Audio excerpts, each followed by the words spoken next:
sides came to battle with the same tactics. That is, they set their men up in similar ways. The Scots and the English had 3 divisions. They were called battles, and each there was a center, a right, and a left. Usually the king was in the center battle, and it's assumed that Edward was in the center battle of the English line, and that the Bruce was in the center of the Scottish line. So it looked like a set-piece battle that was going to go similar to the way the other battles in Europe were fought. The 2 sides would close together, they would fight hand-to-hand, somebody would break, and the battle would be over. Or someone would sustain losses from the longbowmen and then quit the fight before too many casualties were had. It looked like it was a traditional setup. The Scots had fewer men, and so what they actually had done is lured a superior army into a narrow spot. And this is a very historic tactic that armies, and when you get out here and you see how wide this field is, it's changed considerably since that day. It was a fairly narrow battlefield with woods and swamps on both sides. And by 1314, the Scots had gotten wise to the use of the longbow. So the Scots had quite a number of longbowmen there, and they were going to put them to good use. In fact, before the 2 sides quite got close enough to fight, the Bruce had his men fire arrows at the English knights. The English fighting force was based on the knights that came to the battle, mounted on the big destrier horses. The horses were armored, the men were armored. You've seen them, and there's a great deal of documentation as to what they looked like and the standards they followed. Every man who had the rank of what they called a baronet was entitled to carry a flag, a square flag. And so the English host looked like hundreds of flags, that is, hundreds of noblemen coming to the fight. Well, the Scots remained in their three sections, and the English were lining up their men, and the bowmen fired at the English lines. And that had a tendency to anger the cavalry. These arrows were being fired from just a little bit too long to kill, but they were starting to ring off the armor already. And the English cavalry made their move a little prematurely. Well, this battle is going to be different from Falkirk. The English think that once they ride up on the Scottish spears, that the Scots are going to break, and once there's a hole in the Scottish line, the cavalry will just run down the infantry and massacre them. And they were expecting Falkirk all over again. It wasn't Falkirk all over again. The Bruce had trained his men so that they stood, and they stood fast, and they planted their spears. And as the destriers came thundering down on them, they impaled themselves on the spears and on the pikes, and the Scots did not back up. And as the front rows of horsemen went down, the Scots moved forward. Scots infantry moved forward. This wasn't a battle between horsemen and horsemen for the most part. It was between Scottish infantry, who was still the base of the Scottish army, and the cream of the chivalry from England. And it was, in some ways, more similar to the first battle, Battle of Stirling Bridge, in terms of initial outcomes on the second day of battle. Well, as the knights began to falter and their horses began to turn and run back, they ran back through the English infantry who were moving forward. And runaway horses and runaway knights did damage to infantry formations who were marching forward into the battle. And so the English got smashed somewhat by their own runaway horses. Finally, they were able to pack enough men together to hit the Scottish line and hopefully to overwhelm them. But the problem of space came to play again, and the English were so compacted that only the men in the front rows could fight. And so as the men in the front rows would fight, the the Scots were shooting, their bowmen were shooting over the front rows, and the men in the back were just pushing and pushing and pushing. So as the English fell in the front rows, and as the Scots climbed over the bodies and kept hacking away, line after line came forward and were cut down. They couldn't move, only the men in the front could fight, and when other Scots infantry and the bowmen saw what was happening, they swung out on the English flanks and began picking off the men along the sides. Now it's kind of hard to picture because a lot of the fight is individual battle. It's one man against two, or one man against three, or two against five, and that's what's taking place along the flanks of the fight, except that the Scots are the ones who are now picking off individual English soldiers who are being forced out of this scrum that's compacting the line against the Scots battle line. Well, as Bannockburn progresses, the men fall by the hundreds in the front lines, and as guys fall, as they're being hammered down by hammers and especially the Scottish axes. There were two types of axes that they used, and they were deadly in close. No sooner did they finally get up to where the action was, and they got knocked over, and the battle went over them, and they got stepped on, and they got killed while they were on the ground. So it turned into a rout, and Edward stood there as if transfixed on his horse, seeing his army melt away before the blows of the Scots. His reaction was to gather up all his knights around him and charge into the fray and win the battle. But cooler heads prevailed. In fact, the man who was responsible for him, his right-hand command, realized that if the Scots captured King Edward II, well, he didn't even want to think about the possible results of that, an English king being taken by the Scots in battle. Enough knights were already being hauled away to the rear for the money that they were going to bring their captors, that the King of England would be. It was unthinkable. And so Edward finally was told that he had to wheel and get out of there and ride as fast as he could to safety. And by the time he started to turn his horse, the Scots were on him. In fact, a couple of them had grabbed at the bridle of his horse. He hammered them down with his weapons, with his sword, and several of his retainers had to pay with their lives to wrench his horse free. And finally, Edward II galloped off into the sunset with the survivors of his own personal retinue. The Battle of Bannockburn, then, was a matter of putting the wounded out of their misery and taking the captive knights back to be held for ransom. It was one of the greatest military victories in Scottish history, probably the greatest military victory in Scottish history. It took another 10 or 12 years for the English to recognize that Scotland had won their independence. And they won their independence at Bannockburn. The English refused to agree to it, and there were more battles and more skirmishes and more raids that were going to take place. But the overall effect in the end was that Scottish independence was won by the valor of Scottish knights and Scottish commoners who fought and died at Bannockburn. Had they captured Edward II, independence would have been instantaneous. But because he got away by the skin of his teeth, the battle for independence continued a little bit longer. Well, a little bit, 10 or 12 years longer. But Robert the Bruce went into the history books as one of the greatest and most valorous knights in all Scottish history, and one of the great kings, in fact, perhaps the greatest king in Scottish history. And it's interesting that in the United States, Robert the Bruce and William Wallace have been relatively unknown figures in history until the film was made, the film, Braveheart.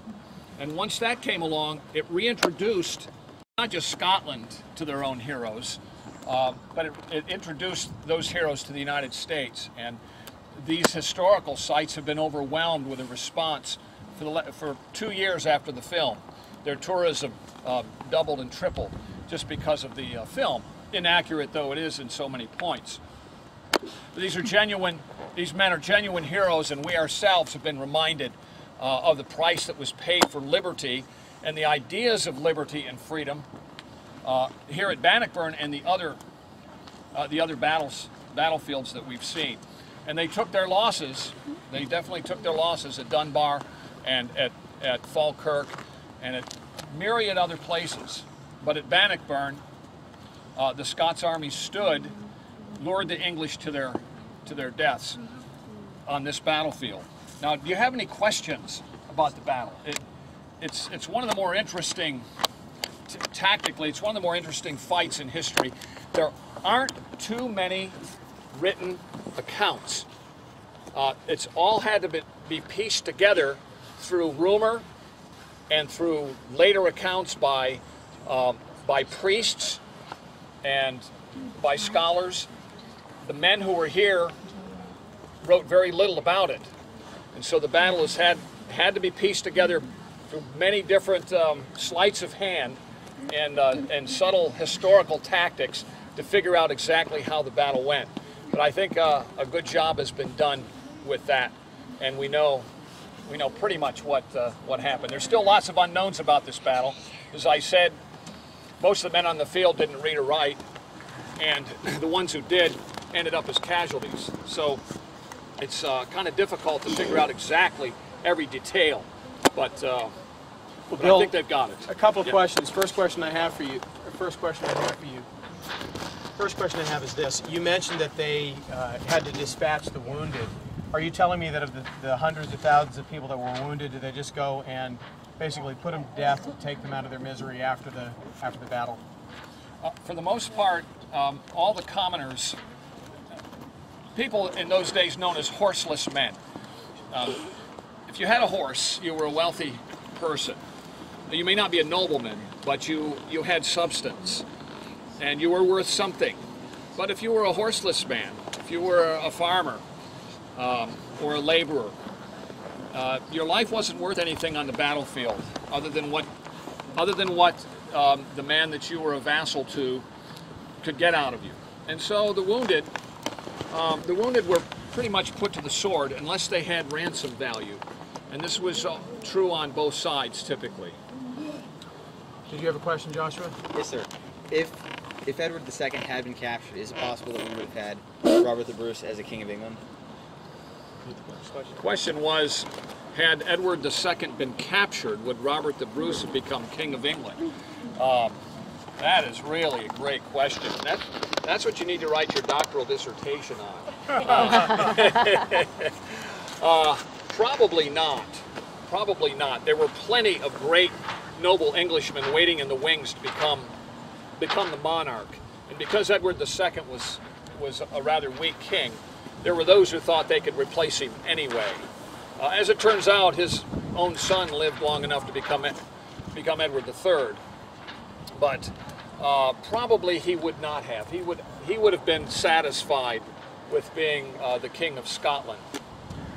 Bill, here's my question. Could you please tell us what the personal relationship was between Wallace and Bruce, and would there have been a Bruce in this sense had there not been a Wallace? I think historians are agreed that there wouldn't have been Robert the Bruce, the same Robert the Bruce that history records, had there not been a William Wallace. William Wallace really started the fire in the minds and in the hearts of men, of Scotsmen, for liberty and freedom, and well below the ranks of the nobles, in the rank and file of the Scottish people. And I think had there been no Wallace, there may still have been a Robert the Bruce, but he would have been a vassal of Edward I and Edward II, and he would have continued on that way with England ruling over the realm. In my opinion, no Wallace, no Bruce. And one of the things this does is it reminds us that there are times when God will raise up certain individuals, and those individuals will be the spark to help other individuals realize their true potential and where they really need to stand. And courage inspires courage, and lack of courage inspires timidity. And what Wallace did was he inspired an entire nation in certain principles and also in courage. And Bruce drew from that. He fed upon that. And he became really, in a real sense, the George Washington of Scotland, long before there was a George Washington, in terms of his national leadership. I have one last question for you, then we're going to switch gears for just a second. Could you tell me what was the destiny of Robert the Bruce? How long did he rule, and what was his long-term influence on, or what happened to him after the Battle of Bannockburn? Robert the Bruce reigned as king for a number of years. I don't remember how many more, maybe 10 more years. But the independence and the freedom that Scotland knew under the Bruce pretty much died with him. For the English came back and they learned their lessons. They learned their military lessons at Bannockburn. The English went home and they retooled their whole military strategy and tactics. And they took that strategy and tactics over the next 100 years, fighting in France in what was called the 100 Years' War. And they became extremely successful on the battlefield. So the English learned from the Bruce too, but then they brought those tactics and those strategies back to Scotland. And once again, Scotland was under attack from England very soon after the death of Robert the Bruce. Thank you. I'm going to ask my son Joshua to come up for just a minute. Joshua, would you join me for a second? Now, Joshua has been making it his study to read through all the books of G.A. Henty and also R.M. Ballantyne. Ballantyne being a Scotsman from Edinburgh, Henty an Englishman. But let me ask you, how many of you here have read In Freedom's Cause by G.A. Henty? Okay, a number of you read that. That's the story of Wallace and Bruce. And Joshua, I was wondering if you could offer a few comments on In Freedom's Cause. One of the things I'm interested in knowing is, what do you think, from reading Henty, one of the main points is that Henty is making about Bruce? What's the message of Bruce's life, and what's the message we get from In Freedom's Cause? I think that the main message, one of the main messages that is shown in Freedom's Cause is that Wallace, well, the first half of the book is about Wallace, and the second half of the book is about Bruce. And if Wallace had not been willing to pick up arms and understand that he was not necessarily going to win everything immediately, we would have never gotten anywhere in Scotland. And because Wallace understood that there was going to have to be a price, he was willing to go ahead and fight, even though he knew that he probably was not going to see it in his lifetime. And Bruce was then able to pick it up because of that. Okay, so the lesson for us would be what? That you have to be willing to start things and understand that, be a stepping stone, and understand that other people will carry it on, and not necessarily have to have everything happen in your lifespan. Be willing to see things come across in your children, which is why you train up other people to take on everything. Okay, that's very important. Children, did you all hear that? I think Joshua made a very good point. You have to be willing in your life to do some incredibly hard things, and you won't see all the fruits of it. Other people will pick up on your work. Can anybody think of a passage in Scripture, or even a parable of the Scripture, about the different roles we play in the work of Christ? Some people do this, and some people do that. Can anybody think of one? Surely you can. Some people plant, right?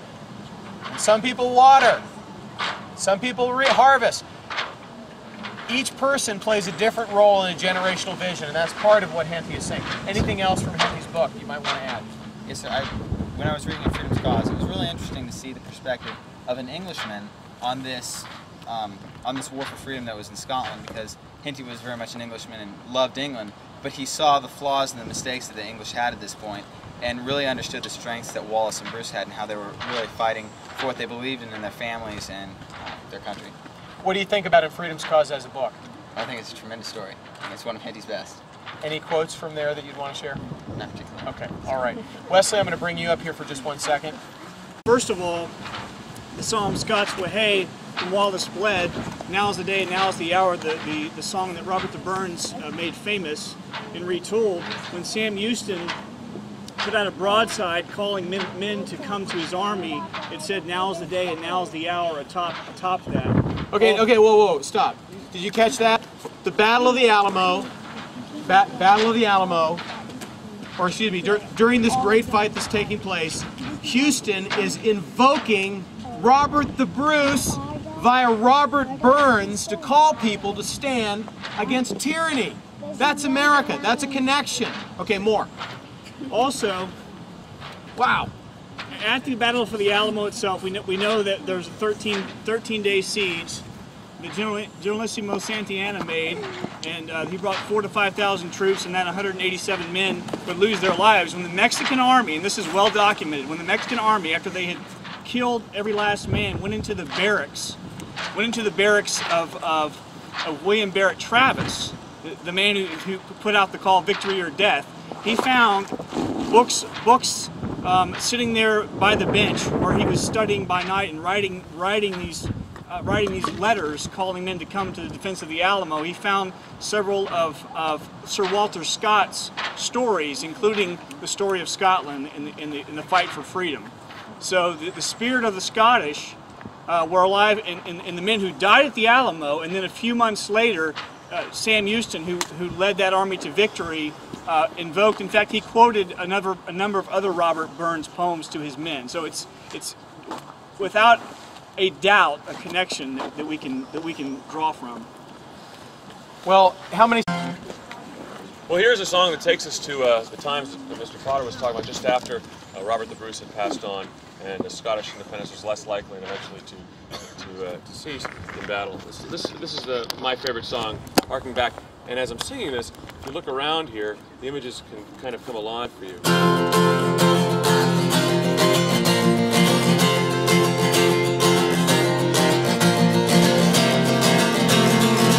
Oh, flower to Scotland, when will we see your lights again?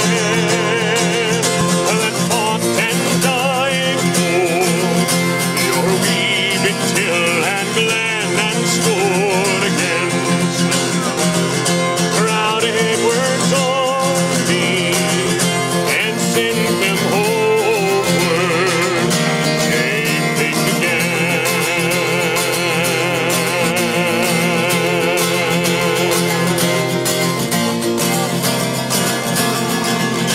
The hills are bare now, and autumn leaves find the can still o'er land that is lost now, which falls so nearly held and stored against proud Edward's army and sent them homeward, changing again.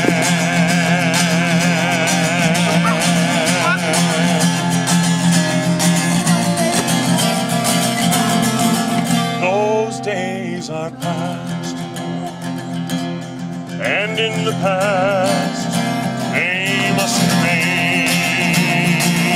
But we can still rise now and be the nation again that stood against them proud Edward's army and sent them homeward, changing again, changing again, changing again.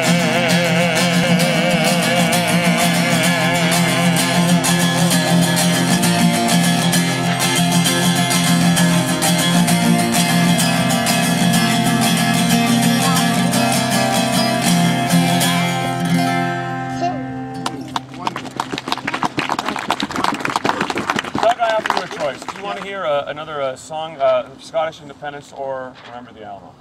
Wow, I'll take them both. Let's sing another song of Scottish Okay. Independence first. That's great. And we'll never get. I mean, we could do Scots Way again. We're about it.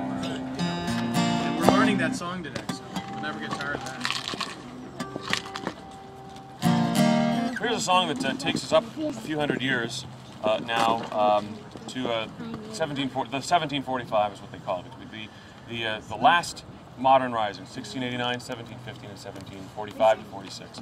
And not too terribly far from here was the Battle of Prestonpans, and Prince Charlie carried the day there, and he was to lose it down the road in April of 1746. But here's a song that's called Johnny Cope, and I know Doug likes this song, so I like it too. So I'm going to sing this song for you. And that area was not too far away from where we're staying. Would you tell us the story about Johnny Cope? Sure, I should. The story of this song is, and I should tell you, Johnny Copa is the government officer. And when I say, and I'm always hesitant to say English or British because, as has been mentioned so many times, Scots were fighting on both sides of nearly every conflict. And so I refer to them as government. But he was, but Cope had sent a challenge to Prince Charlie and from Dunbar, and Prince Charlie answered that he would be happy to meet him on the field of battle. Johnny Cope was a little shaken by this response. He thought that his strongly worded letter would send Charlie, whom he always felt was just a vagabond, back into the hills and to leave this Jacobite quest behind. Unfortunately, Charlie and his men were resounding in their response, and the battle was carried. But not only was it carried, but Johnny Cope managed to make it all the way back to Dunbar before his troops did, which is one of the first. I don't know of any other government officer who was able to actually retreat faster than all his troops did. And they asked him, where are all your men? And he said, well, I kind of left them behind. And that kind of made his name, Johnny Cope. Cope sent a challenge straight on Marcy and Charlie, meet me on the knob. I'll eat you in the morning, meet me in the morning. Hey, Johnny Cope, are you walking again? Are you around to meet me yet? We were walking, I was away. In the coals of the morning, in the coals of the coal fields of Preston Town. Well, when Charlie looked the letter on his ruined soul, his scabbard promised to follow me, my merry men. Johnny Cope in the morning. Hey, Johnny Cope, are you walking yet? Till all your drums and me tell yet. We were walking and I was waiting in the coals of the morning.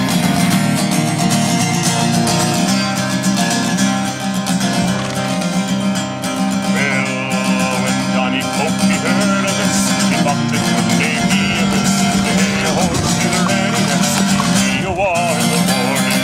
Hey, Johnny Cope, are you walking yet? Till all your drums and me tell yet. We were walking, I was waiting in the coals of the morning. Well, fine now, Johnny, you're puckering. The heel and bagpipes smack at him. It's best stay sleep in a hailskin, or it will be a bloody morning. Hey, Johnny Cope, are you walking yet? Till all your drums and me tell yet. We were walking and I was waiting in the coals of the morning. Well, when Johnny Cope to Dunbar came, they speared at him, where's all your men? The Neil confound me, and I pen, but I left them all in the morning. Hey, Johnny Cope, are you walking yet? Till all your drums and me tell yet. We were walking and I was waiting in the coals of the morning. Hey, Johnny Cope, are you walking yet? Till all your drums and me tell yet. We were walking and I was waiting in the coals of the morning.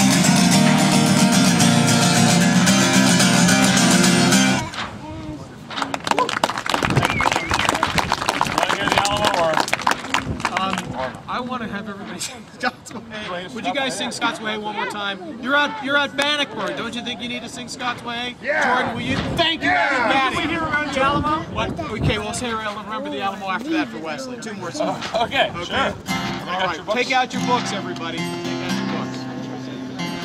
Yeah, we got Scots Way. You can't. And then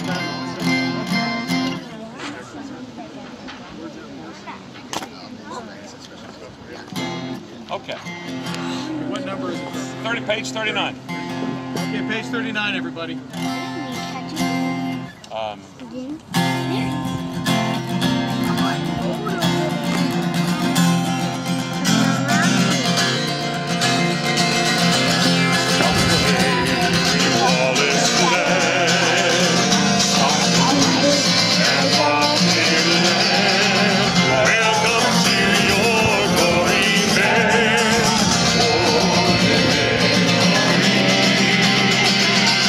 Now the day and now the hour.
better every time.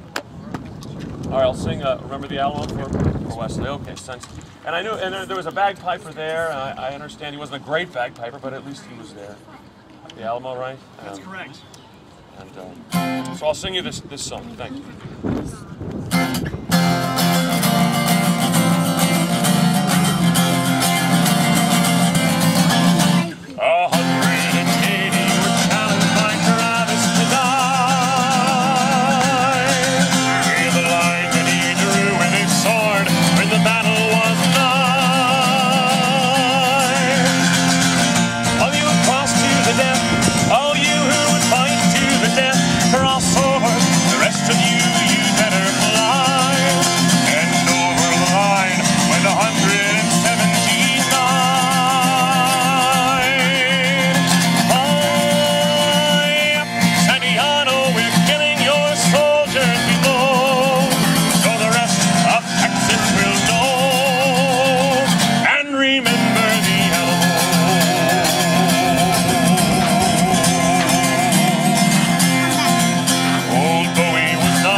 From the battle this bloody and long, with words of farewell from the men so gallant and proud.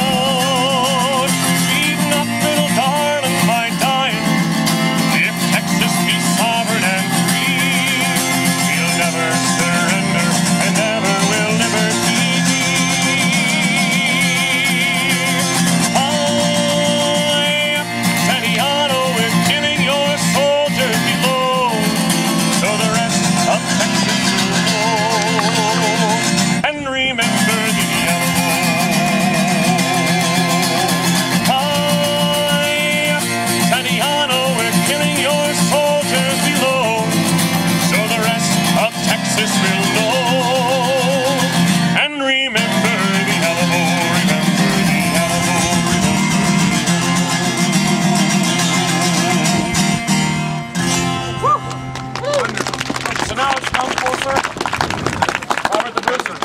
Robert the Bruce's words went to Texas via Robert Burns and Sam Houston.